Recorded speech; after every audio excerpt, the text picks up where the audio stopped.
All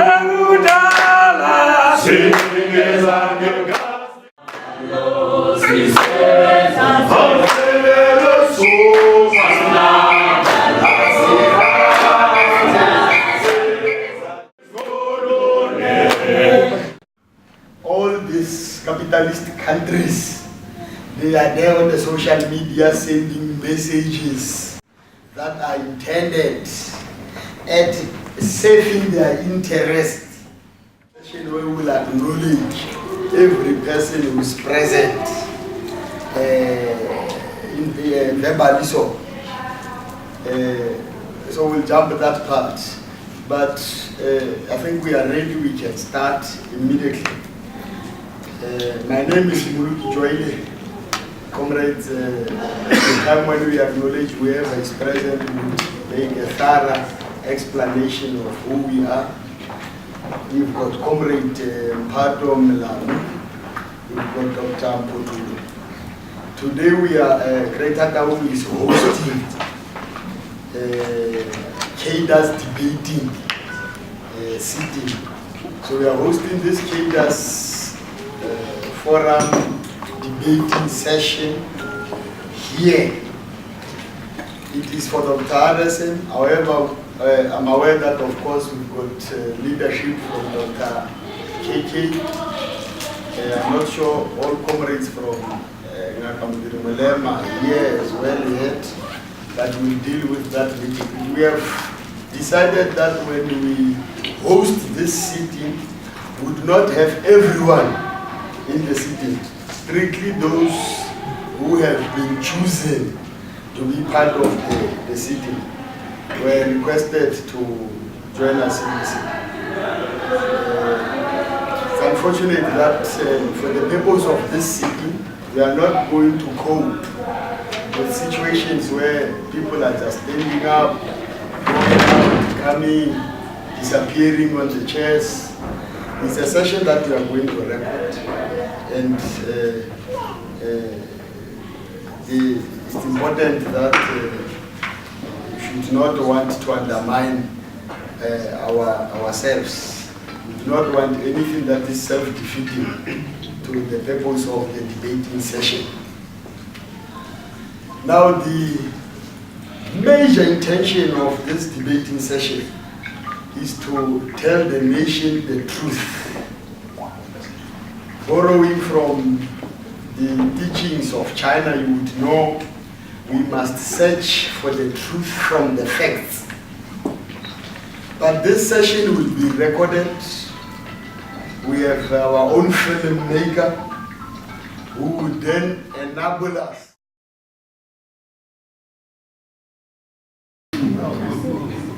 It was an economic script that came from structural adjustment program designed by IMF and the World Bank for all emerging economies that are indebted to them. They say, no,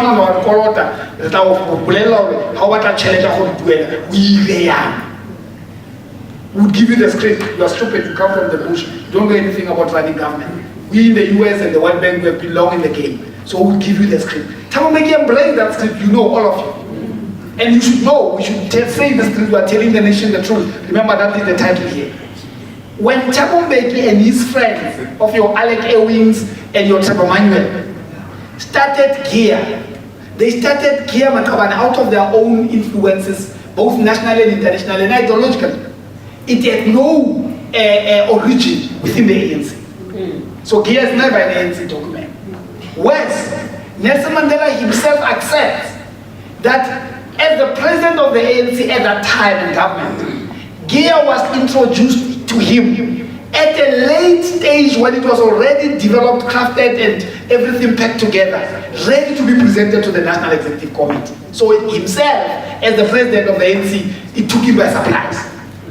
The very same Nelson Mandela, if you remember, because of this lack of ownership to GEAR, at the height of the uprisings of the labor movement and SSCP about GEAR, he addressed the Congress of COSATU in 1996, and he said to them, because they were bitter with this GEAR thing, he said to them, if ANC government do to you what apartheid government has done do to the ANC what you did to apartheid government. And referring to particularly the discontent within that forces about Kia.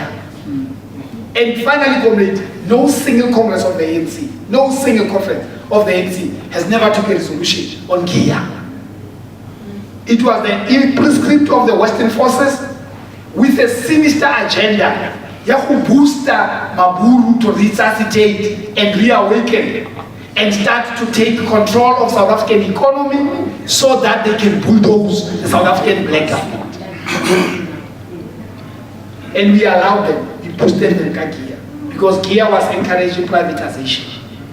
It was encouraging all sorts of relaxation of laws to a point where it was almost giving license to the white monopoly capital to continue to generate profit at the expense of our people.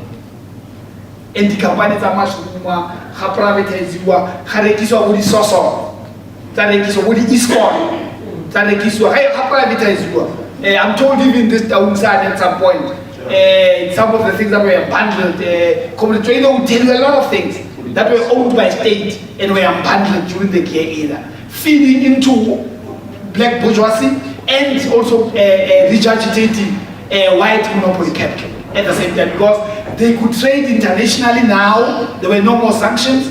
They were loved and embraced by all the international markets because South Africa was seen as a democracy and a constitutional government. And because they were leading in the ownership of the means of production, South African liberation struggle served whites more than blacks. Because as whites grew more richer, obviously blacks grew more underdeveloped, more illiterate, more ignorant. Our society became more unequal. We had more people unemployed and poverty entrenched itself. Why do they do so? It is a creation, I said, poverty, unemployment, inequality. All of these things are not created and designed by God. They are created by man. In this case, they were designed and created by man in a democratic dispensation. That man is white, is organized in business and in politics. In business, he has got your AfriForums and South African business forums and all sorts of things. In politics, he has organized himself in what is called an alliance of racists, both black and white.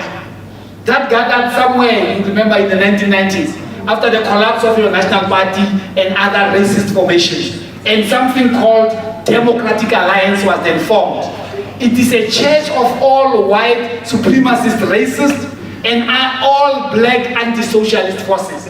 Like the way we know from Veronica Srells, he advised the girl to go and open a case. The case goes to court, and in court, we are told the issue of that lady claiming that she has been raped has happened to 13 other people before Jacob Zuma. We were told by the court that Jacob Zuma was almost the 14th or the 13th person. By the way, 12 or so other people before, that which the lady has falsely accused of rape. And the matter was dismissed in court. You all know that. And therefore Jacob Zuma has never raped anybody. But some of you know in Polokwane it was a campaign. Post Polokwane, when we were going for government, it was a campaign. The idea was not that Jacob Zuma has raped anybody. The idea was to continue to deal with this unpredictable fellow. Do everything that you can that this unpredictable fellow should not be the president. Because Washington and his friends cannot trust unpredictable minds, whose only record of schooling known is the school of Lenin in Moscow. No Washington government can trust such a person. And that was the sin of Jacob Zuma. Educated with no formal education. I want to repeat that one. Don't fool yourself with what you read in the media. Jacob Zuma would really spin you over. The man is educated. He only lacks what you people recognize as formal qualification. Now Washington was worried. That's why the red case. Subsequent, comrades, was the Shabir Sheikh trial. Where Shabir Sheikh was taken to trial. In that trial, the accused was Shabir Sheikh. Shabir Sheikh defended himself as Shabir Sheikh without Jacob Zuma. Jacob Zuma was not even part of the trial. He was not even a witness. He was not even a co-accused. And you know what happens? Shabir Sheikh is found guilty, he's given sentence. The following morning, when we read newspapers, they say the judge ruled that there's a generally corrupt relationship between Shabir Sheikh and Jacob Zuma. Now you see, when they say the court said there's generally corrupt relationship, now they are using the courts to legitimize the Bulalani Kuka matter that Jacob Zuma is inherently corrupt. And what they would say is, no, so says the court. Some of you who are reading would remember though, that judge realized there's a problem. He quickly rushed to the media to write and clarify his point. That he has never said just a generally corrupt relationship between Jacob Zuma and Shabir Sheikh. But the media has written it already. And people had bought into it. And let me tell you, even after the judge clarified, the media did not retract or apologize. Because the agenda is the peoples of this country, the ANC, and the international community cannot be given an opportunity to get this best cream of intellectual beauty produced by the ANC. The world was being denied that natural genius that was produced from all schools, primary, secondary, and higher education provided by our revolutionary movement. The forces of darkness in the bourgeois world wanted to deny us this exceptional revolutionary. So he would rape, he would be generally be corrupt, he would have a prima facie evidence that it's not winnable. All sorts of things would be said. But he won, comrades, because the working class and the South African peoples and citizens in general were aware that what was happening to Jacob Zuma was a class agenda. What worsened his case was that in his campaign, he associated with the Communist Party, he associated with the SACP, a danger in the eyes of the bourgeoisie world, especially Washington. Because then they felt, some of you would know, SACP Belila and Kosatu during the Mbeki era. That's why they were leading in mobilizing for Zuma. And the fear of the Western world was, Thabo Mbeki managed to suffocate these forces. This one is going to unleash them. We're in trouble. South Africa is degenerating into socialism. The markets will be worried. Especially that these Marxists are called your Dr. X and Y and who. The fellow is not educated. So in essence, it's going to derive influence from your Dr. X and Y in the Communist Party and so on. So therefore we must do anything to stop this man from becoming the president. Unfortunately, comrades, and fortunately for our forces, we grew beyond that agenda and Jacob Zuma became the president. But the agenda, it's not Jacob Zuma as you think. The agenda is a bourgeoisie-driven motive of wanting to personally as a force determine who becomes the president of the ANC and or subsequently to lead ANC hegemony in the national politics of this country to demise. So in order to achieve that, you must discredit the figurehead and create this impression around the media space that the apple, the fish, rots from the head and sell that to South African electorate. That is the idea. That is why, comrades, just after Jacob Zuma win in 2009, the scandal did not stop. Some of you would know. Now he was being ridiculed for his so-called extramarital affairs and polygamous lifestyle. Another problem, that one. Why? Because Western peoples who appreciate values of the Queen and Washington, do not practice polygamy. And in the world of imperialists, if you act like them, you are one of them, regardless of whether you are black or white. Now, peoples that were embraced, all of the presidents of the ANC, including Thabo Mbeki, were monogamists who lived Western lifestyles and who moved completely from the rural areas to go and stay in the suburbs. The fellow was still a polygamist whose homestead is still in Kanga and who would continue to marry as and when it wishes, as long as it suits his tradition. Something that I appreciate and welcome. Because I do not think there's an international rule on how traditions should look like, ethnically people should live their lives, and how our culture should be design. It's a behest of every society to create its own culture. And therefore we should never look down upon an embraced culture of the Zulus, which from where I'm sitting, it reflects their identity and they are proud of. So we should never degenerate to a level of saying, because I'm a monogamous and that's the life of America and US, Jacob Zuma can't, is primitive. That would be wayward and unscientific. Because in any way, marriage itself, whether it's of a single person or more people, marriage is unnatural and unscientific. Therefore, anybody can do it in a context that suits he or she. It's not a natural thing. It's not like when you're not married to you die. Or when you are married to more than one person, you'll be doing an unnatural thing. So we should not even get there, or we should not even waste our time about that one. Jacob Zuma has a right to marry as many as he wishes, as long as there's conformity and consent. And everything is done within the confines of the law. Simple. But they wanted to scandalize him on that, portray him as primitive. Just after that, we were told about Manasseh no, as if we have got everything to do with the privacy of an individual when we have elected somebody to be a public figure. You see this to be a private. So there's certain things that you cannot do in private.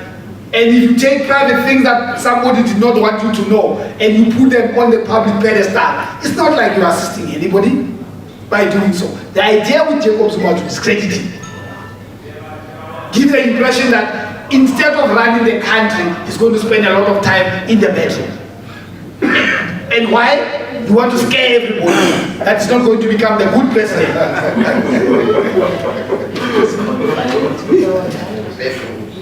And comrades, you would know that there were quite a lot of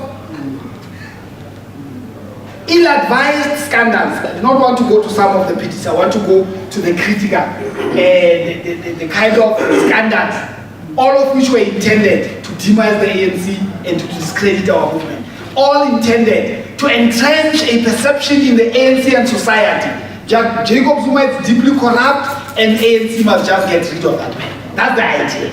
But at the same time, continue to diminish public integrity of the ANC in the face of the election. All of these scandals are not innocent, comrades, they are political. Yes. The Waterkloof scandal, the landing of the plane or Waterkloof Airport.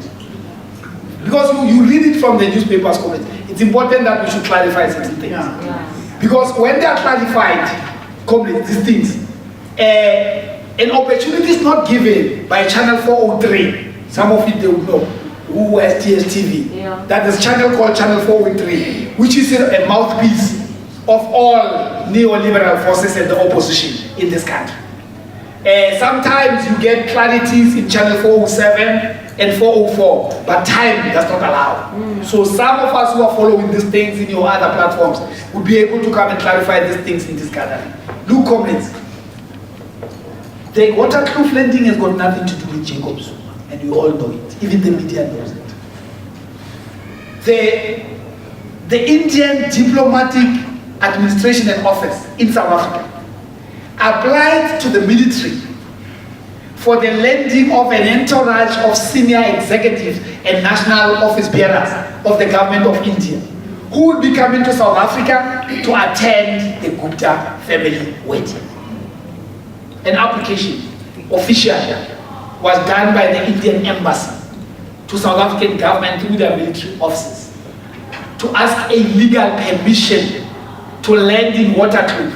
Because, comrades, you should also know that Waterkloof is a special security, what do you call that? Base landing. That is used for such purposes, government official, diplomats, president, and so on. Because it's a security landing. It's a security airport. So, because there were government executives, ministers, and so on, who were alleged to be going to come with the entourage that comes to the Gupta family, that's why the diplomacy office of India applied.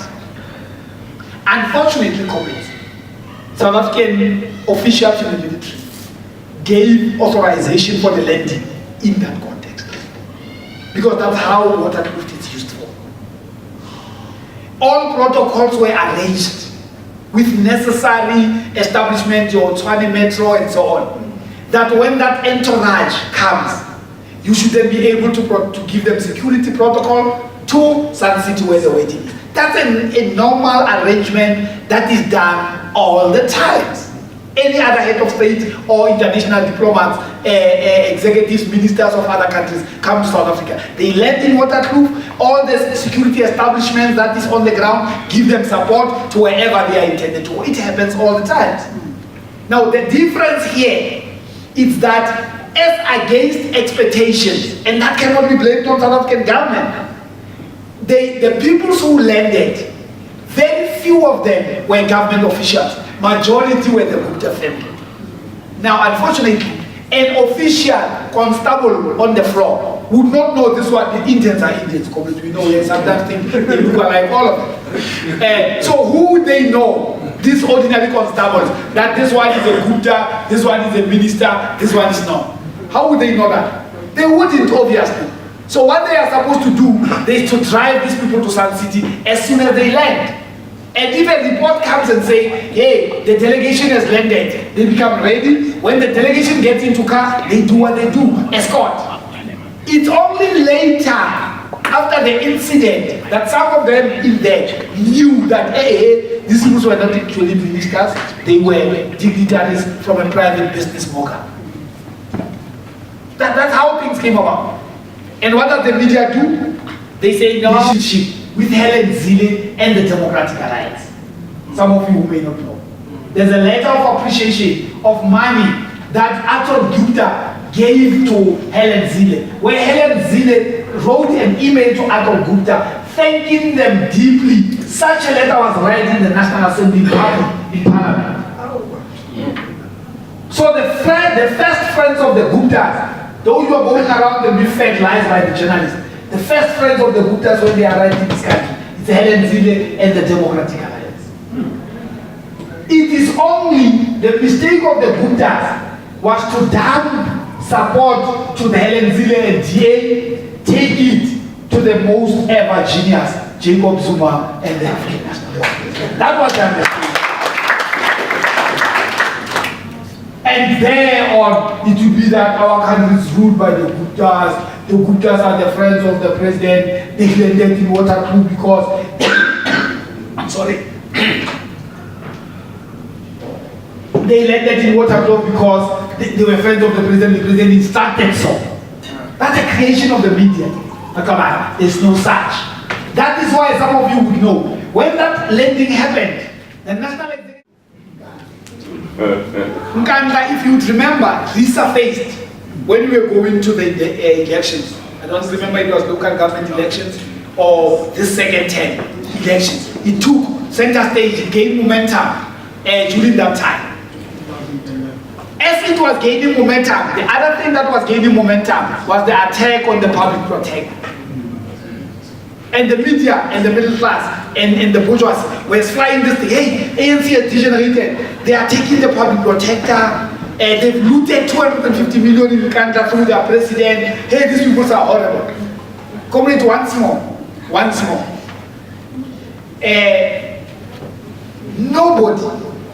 Nobody comments. I must maintain that. Even all of you here would say he or she condones the corruption that happened in Ghana. Nobody, not the president, not the ANC, nobody supports the corruption that happened in Ghana. But is that corruption attributed to the president? Let's see what the public protector says. In the report of the public protector, just in summary, there's nowhere also comments. There's nowhere where the public protector says the president participated in a corrupt manner insofar as processes of Uganda are concerned. What the public protector is saying, she says the president, through what she calls the swimming pool, and I would explain what she calls the swimming pool, and the crawl, and the amphitheater, according to him, to the public protector, those were comforts that should not have been given to the president. They were actually extras. Now, because they are going to benefit him, They are not part of security. You must pay them. Otherwise, corruption was not done by him.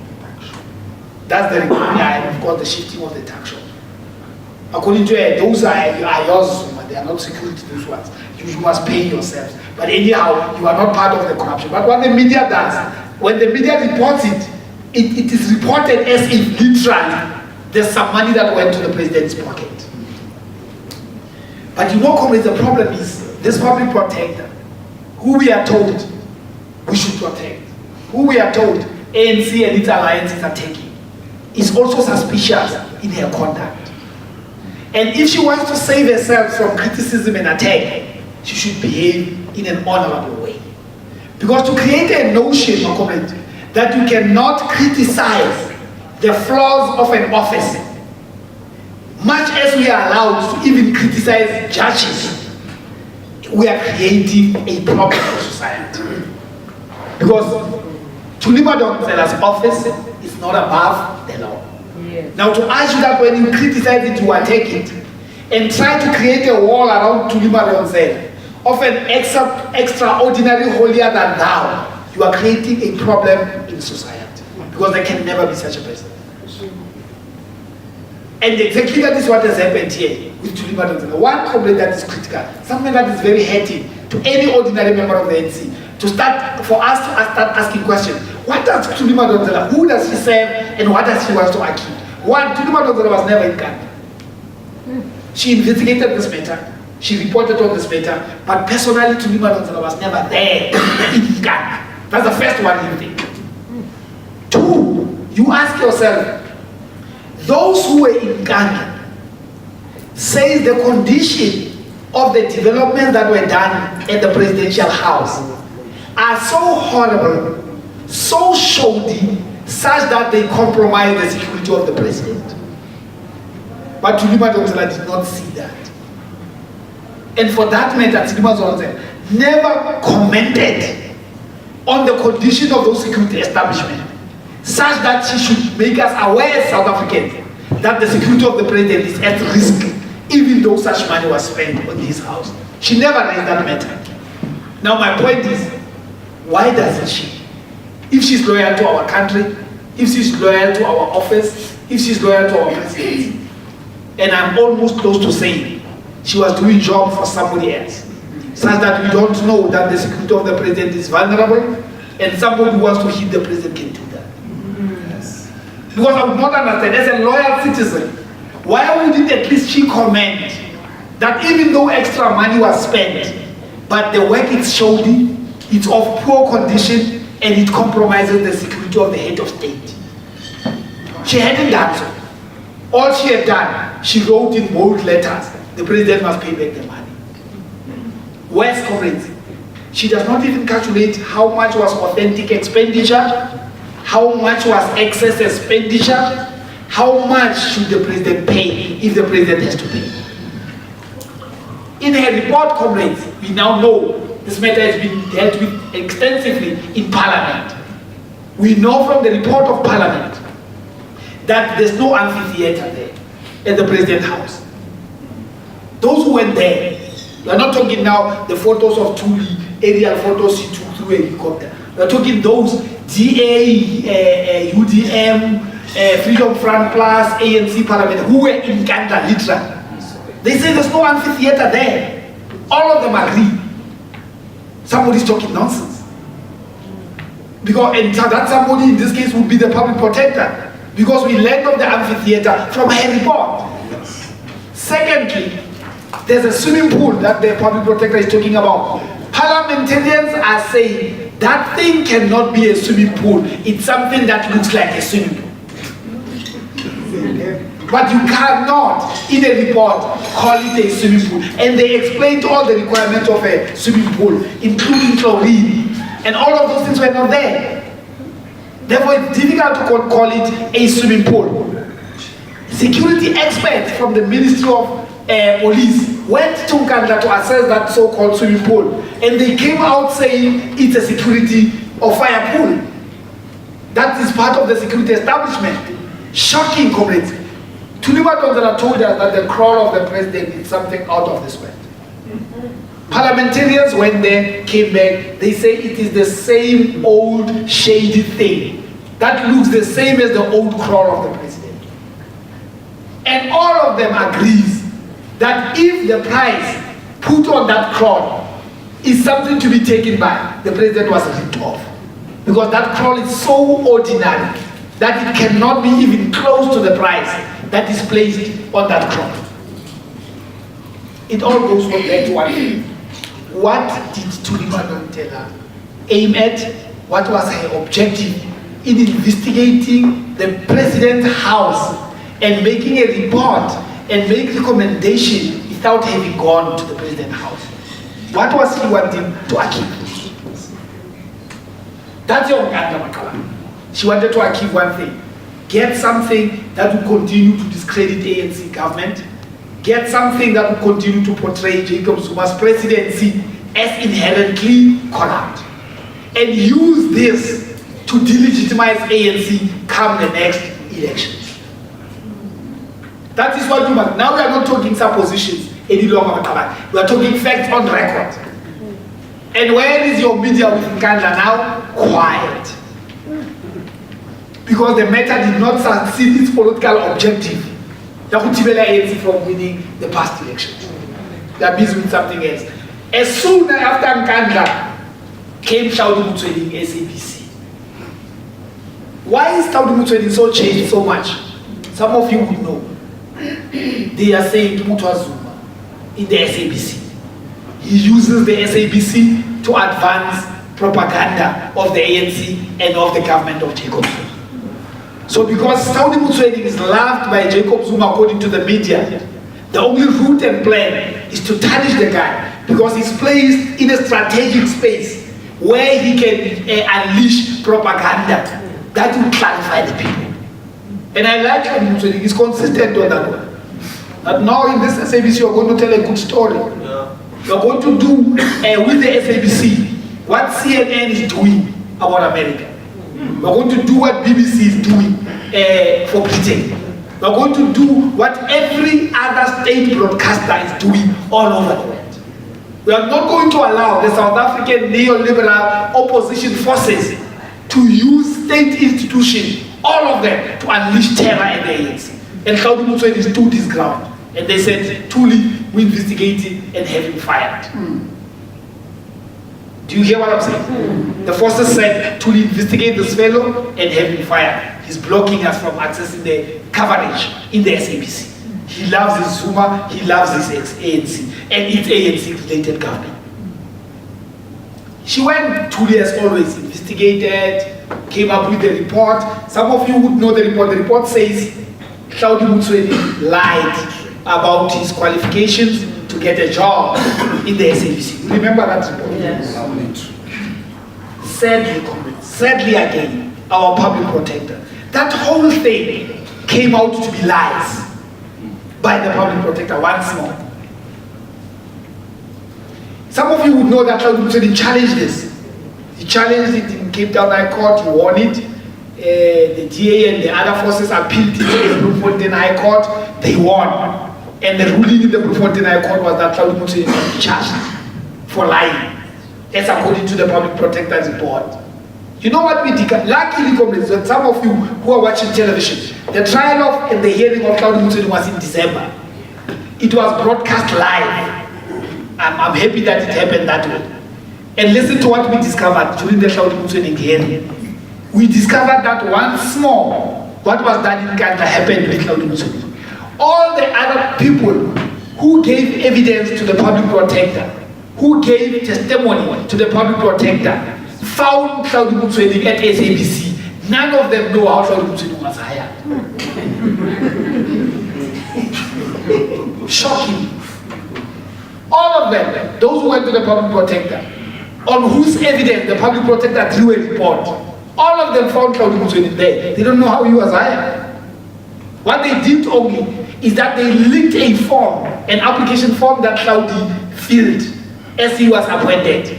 And they gave it to public protector, claiming it is the evidence they have that Hlaudi lied about his matric qualifications.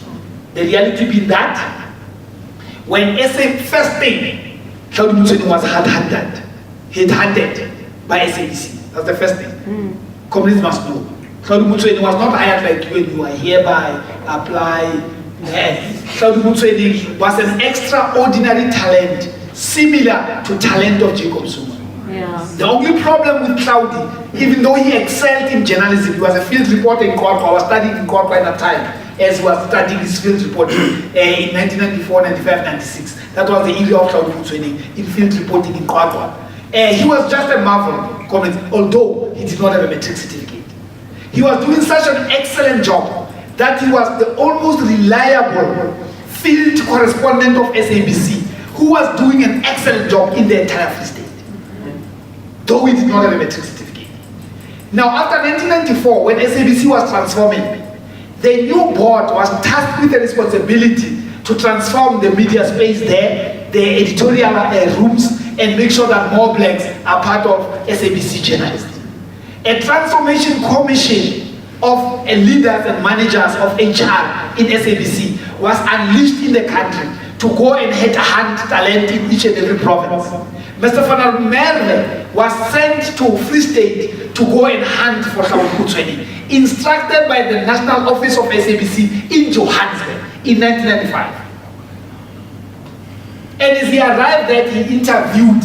He went, he got Claude, he interviewed Claude, and he phoned the head office and said to them, I found Claude Mutsueni, I've interviewed the guy, I've listened to his tape, this guy is just a genius. And National, SABC National, and no. He said, I've met the guy, I've interviewed the guy, I've listened to his radios, the guy is a genius, but he says he does not have a metric certificate.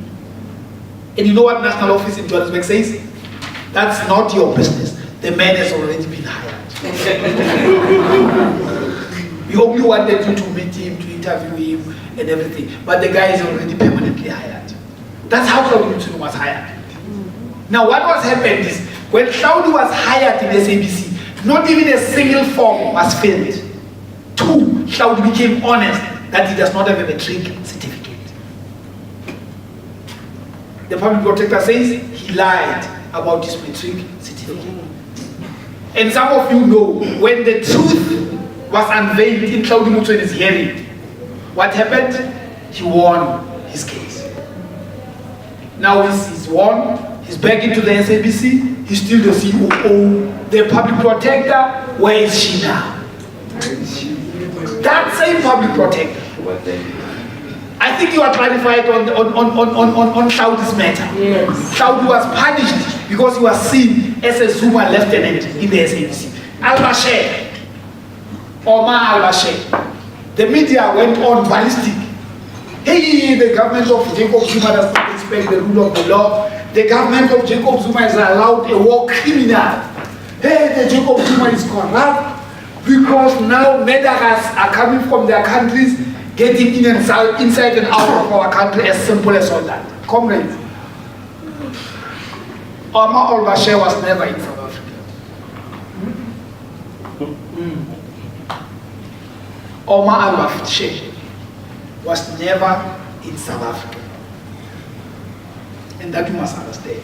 In the recent times, Omar Al-Bashir was never in South Africa. This is what happens. The last time Omar Al-Bashir was in South African borders was, I think, was it 2015? Was it last year? The Bruha was 2015 Bruha. Exactly. The last time Omar Al-Bashir was in South African borders, he was not at the same time in a South African territory. There's a dynamic there. Omar Al-Bashir was in South Africa last year for an AU Head of State Summit. Now, when such a summit is held in any country in Africa, AU applies to that country to say we are going to hold AU Head of State Summit. We would want your country to host us. Now, when your country accepts, it must design or designate an area that is going to be used by AU officials and personnel and the visitors as they come for that meeting. That area at that time does not belong to that country.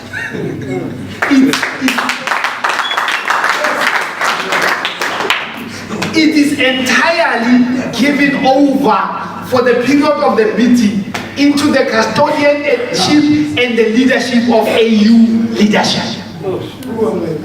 Now, this is the same thing that happened in South Africa when Omar al-Bashir was here. AU first applied to our country that is going to host AU Head of State Summits. And what then happens is that that application is received by our Foreign Affairs Minister. This in our case, it's Maite Nkoana Mashabane. Maite Nkoana Mashabane processes that application. Once it is approved, Maite Nkoana Mashabane revokes an act in Parliament of our government. A National Privileges and Immunities Act.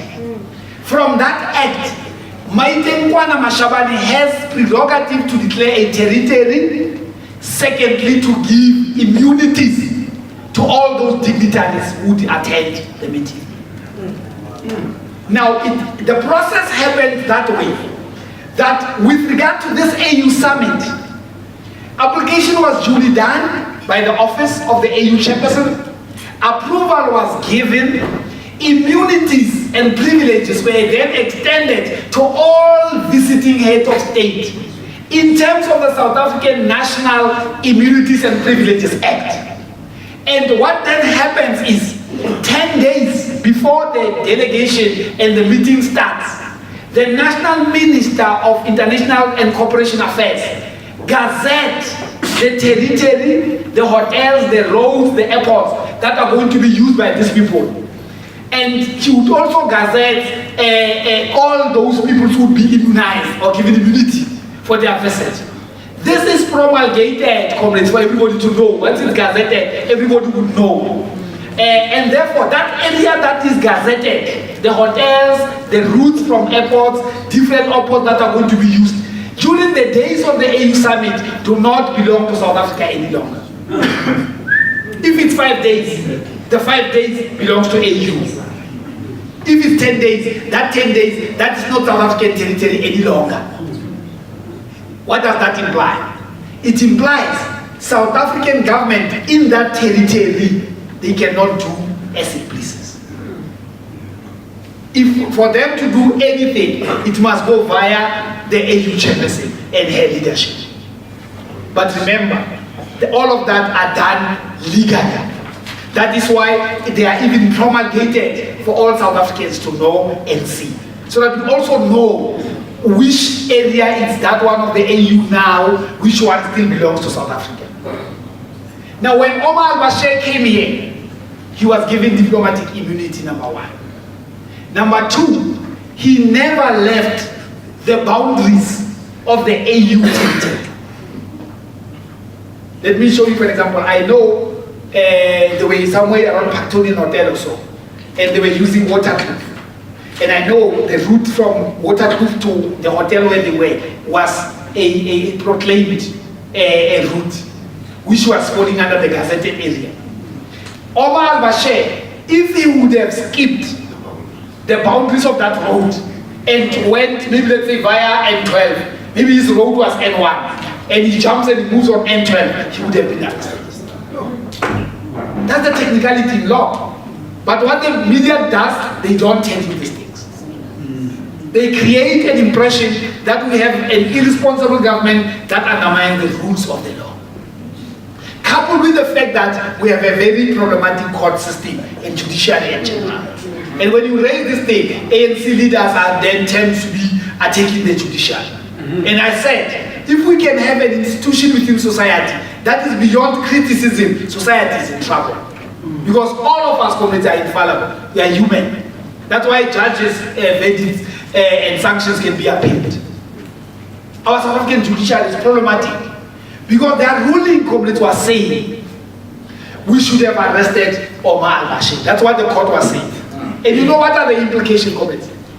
The 2012 AU resolution on ICC and Omar al-Bashir particularly, it says any country in Africa that arrests Omar al-Bashir now as a sitting head of state of Sudan would be ostracized, sanctioned and excluded from all AU activities. It would be completely isolated, and it would not be allowed to cooperate politically and economically with any African country. It's an AU resolution of 2012. Now, if our government would have arrested Omar al-Bashir, our economy was going to collapse immediately. Immediately, number one. Number two, look how reckless it's South African, the bourgeoisie, and its media agents. If we would have arrested Omar al-Bashir comments, we have got our soldiers who are part of the peacekeeping mission in Juba, in South Sudan. Part of the camps, our main camp, is in Sudan, Khartoum territory.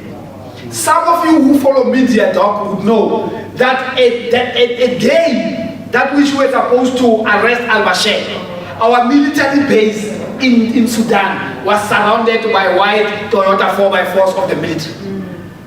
And had we arrested Omar al-Bashir, South African government would have effectively effected coup d'etat in Sudan. Because immediately we arrest a sitting head of state, then it means Sudan does not have a government. That was what the courts of this country were asking us to do. They were saying we should risk our political reputation amongst African states, we should risk sanctions from African communities, we should sacrifice the lives of our soldiers who were in Sudan at that time. And what was going to happen? The scandal was going to be Jacob Zuma is the worst president ever. Look what he has cost us. We had said it, the man is not educated. Look, he has collapsed the economy, he had caused death. Because remember, we were wiser. You remember the soldiers who died in the Central African Republic? They made noise. Now imagine if battalion could have been killed in Sudan, what was going to happen? Coupled with the fact that our economy would have crashed out of isolation of our own African brothers. Now, if there's something that all of us comrades who move here, you must raise your flag high in supporting our president and applauding him and commending him.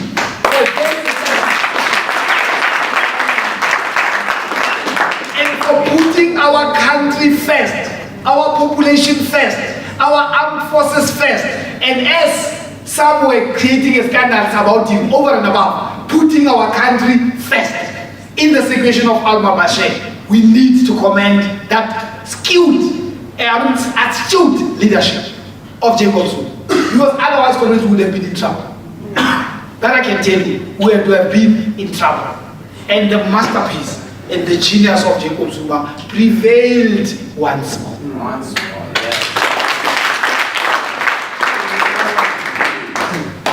Ntantanene is what is saying. The Ntantanene matter. Comrades. Comrades, as I was articulating to you, and I was giving you this background, you could realize that the more time passes, Jacob Zuma being the president, the more the dark forces in the media world and the opposition world up their game and up their onslaught. The more Jacob Zuma continues to lead schools, and all of them got free education for basic education. It was never done by any president. It was done by this man. We are told he has not gone to school. Comrade, it was during the Jacob Zuma era when the social grants, the recipients of social grant, were increased from a mega 3 million to about 15 million of the poor people accessing social grants today, mitigating poverty among the huge number and millions of our people who are hungry and unemployed in our country today. This Jacob Zuma, we have not gone to any registered and recognized university that you know, is the only president of the new dispensation who had started 2 brand new universities in medicine, science, and commerce in provinces that have never had these universities before. Jacob Zuma is currently busy with our young people in this country to introduce free higher education in our tertiary institution. First, by capping fees increment to 0, and by establishing a presidential commission that's going to look into complete rollout of free higher education in this country for the poor. The first president to be bold to do so. This Jacob Zuma when in 2008, strong wealth economies melted and went into recession, this uneducated man kept our economy afloat, and South Africa could not go into recession up until today. We have not been growing at the expected rate, but we have never experienced a negative growth under a man who is not an economist himself. Jacob Zuma excelled in the international space coverage. But I want to raise one thing that is very crucial also economically. I've never heard a Masters of Economics fellow saying anything that is told about ocean economy. He left office without saying a thing about ocean economy. We only knew the potential that is vested in the oceans, that the economy can be vibrant, grow, and be productive out of ocean economy. We learned all of this under this fellow we are told is not educated. That is what we are told. During the Thabo Mbeki era, we supported Iran in their civilian nuclear generation. And I know there was a statement released by Thabo Mbeki at that time, supporting Iranian nuclear generation as long as it's for civilian purposes. Meaning, Thabo Mbeki agreed that we could use nuclear for civilian power generation. Did he do it? No. Who did it? The fellow with no masters in economics. We have a nuclear program running in our country. And for us, it's nuclear for humanity. This fellow knew what to do.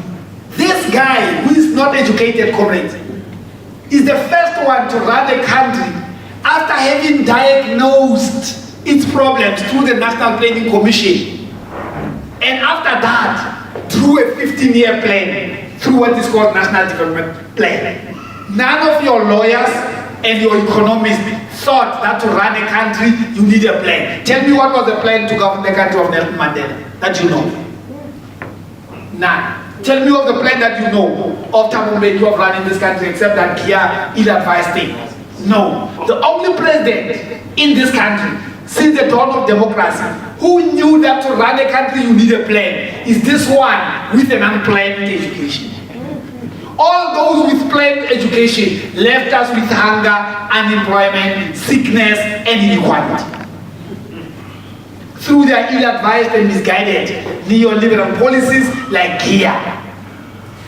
This old man, who is said to be a traditionalist of a polygamous fellow coming from the rural areas, brought us a master plan embraced by everybody, including DA, that's going to take South Africa forward.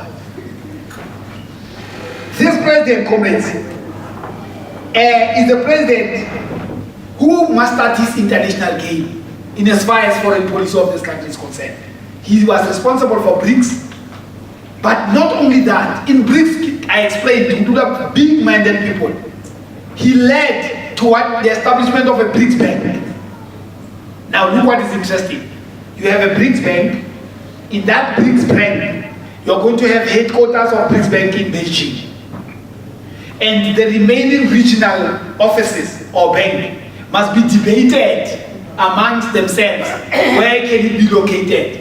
And who prevailed once more? Our intellectual genius. He managed to persuade everybody else that the regional BRICS Bank offices should be based in South Africa, in Johannesburg. Yeah. How does he manage? The president of Zimbabwe has about 9 academic degrees.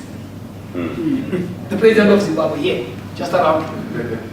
And there are plenty of them who have got quite a couple of degrees as you move up right until you go up there to the very same Omar al-Bashir or Nigeria's Muhammadu Buhari.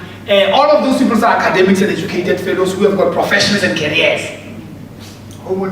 But only Jacob Zuma managed to rise in Africa and persuade everyone within the head of state that the chairperson of AU, when they move from Francophone countries and it's moved to Anglophone or Saxophone countries, the leadership should be that of South Africa and the leadership should be that of his former wife. And even though it would have sounded scandalous that even though there could be that element of the scandal, but because the guy is a genius and is smart, he managed to persuade everybody to accept, even though that element is there. That's a genius, Makawa. It's only an exceptional talent, intellectual marvel that can do that thing. And Nkosazana Zuma is an AU chair. An achievement that was not done by any of the former presidents of South Africa. And it's Jacob Zuma committee. Some of you would know that our good friend of economics produced what was called NEPAD. It was a concept on paper, a lot of theory. It's not even embraced or flying anywhere in Africa today. But came Jacob Zuma said, look, our problem is not theory, our people don't eat that. Our problem is the practical, material conditions of our peoples in the entire Africa. And fundamental within that, it's peace and stability in the continent. And South Africa, through the leadership of Jacob Zuma, sponsored a view that an African rapid response team or force should be established. An army that would be amassed by African countries that would always be on standby, such that if there's any instability in any African countries, that army would respond quickly.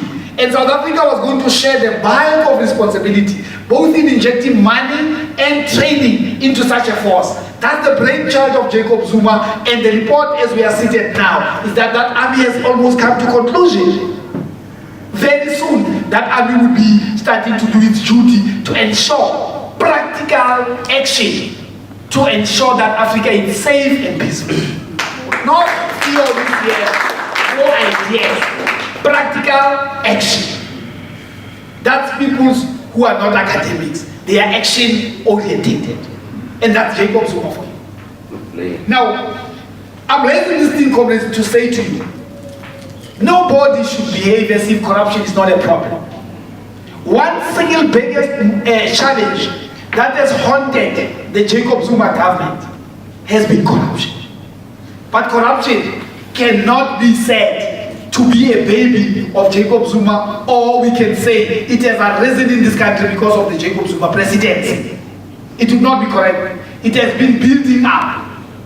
And the reason why it is escalating, it's because the custodians of corruption, which is the capitalist bourgeoisie, both black and white, has been revived, it's gaining strength, it's corrupting society and the state. And Jacob Zuma as an individual, there's nothing he could do, whether that is a president or what. And we need a social engagement, we need a change of social psyche.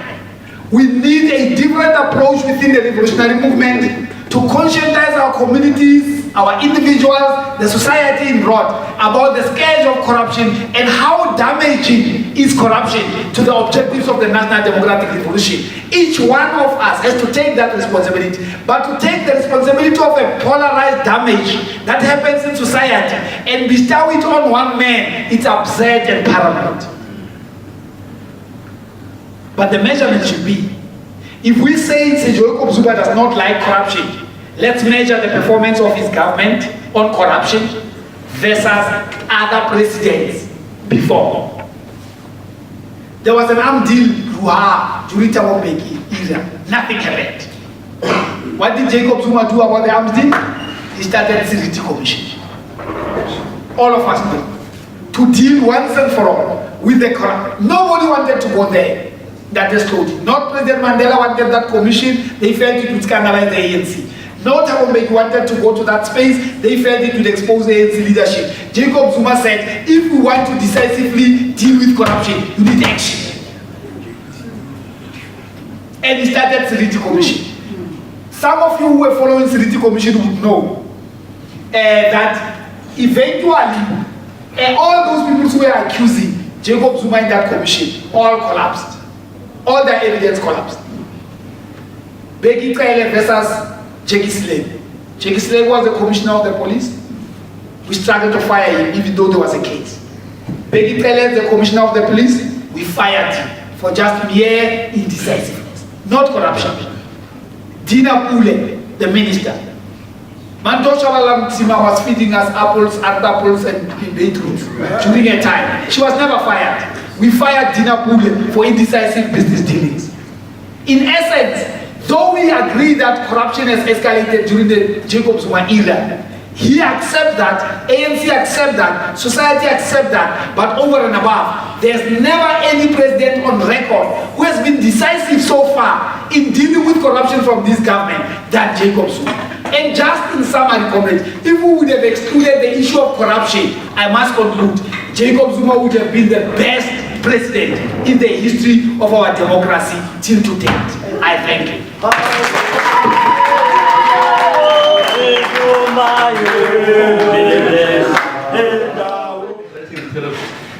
So the way I wrote my one, it looked like a tray. So Comrade Bulamu thought I said you should speak for 3 hours. It's my fault. But then again, I think, I'm not sure if you follow soccer, Bafana Bafana. Remember in 1990s, we once played Brazil, and I think we're beating Brazil.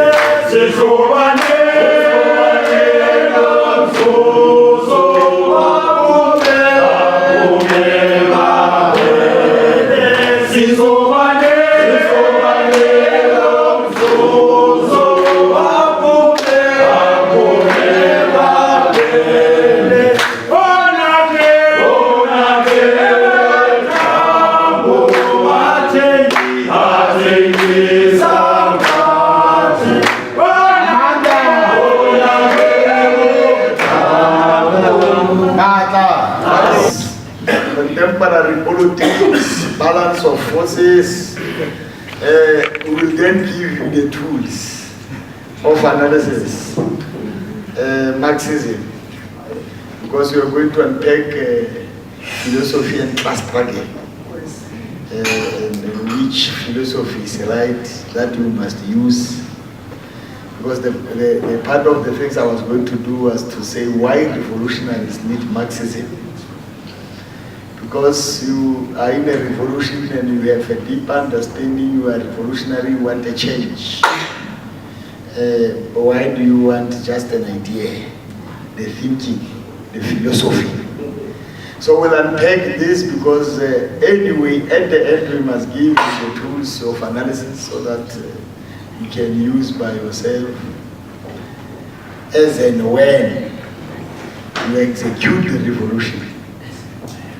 They are saying when the problem is more complex, the situation is more dangerous, you must use the most advanced theory to a well thought out plan to solve all those dangerous problems.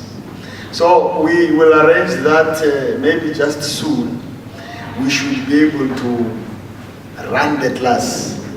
Part of what I was going to do was to unpack the National Democratic Revolution, National Democratic Society, the national question, also so that we should understand how we define nation and deal with all these issues even about racism. They would understand them better next time. And the question of the nation. What is this question of the nation? Then you get the tools of analysis. There is only one tool, and that is Marxism. Materialism, historical dialectical materialism. So we'll do that next time. Comrades, I think we must appreciate that we have attended. We are very happy that there was order throughout the proceeding. We are confident that we are building necessary capacity to enable forces to execute the revolution. but we'll take the debating sitting to the logical conclusion in the other time. We wish to register our appreciation for your attendance. Maybe we started with the date called 6 April, Dr. Mpotolo. 6 April 1652, it was arrival of Van Riebeeck. 6 April 1924, Broederbond was formed. 6 April 1948, the stem of J.C. Langenhoff was adopted as a national anthem of this country. 6 April 1979, Solomon Kalusha Mahlangu was killed. So there is an issue about this date when this reactionary Afrikaner will want either to punish or embarrass or do something to our nation on this date. I'm happy that all those things about the history were said, contemporary issues were dealt with. Thank you very much. Referees, after this we can take refreshments and go home, and we have your attendance register. I'm not sure where it is. I think it is with Comrade Grace. Will then be able to avail to you the recordings a few days down the line, so that you can use them and then go teach others. It's a training of the trainer here now.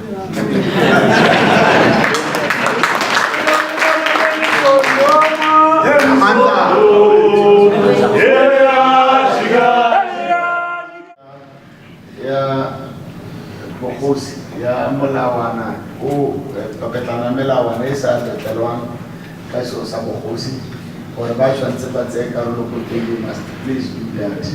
Ha re kopelele makomrade.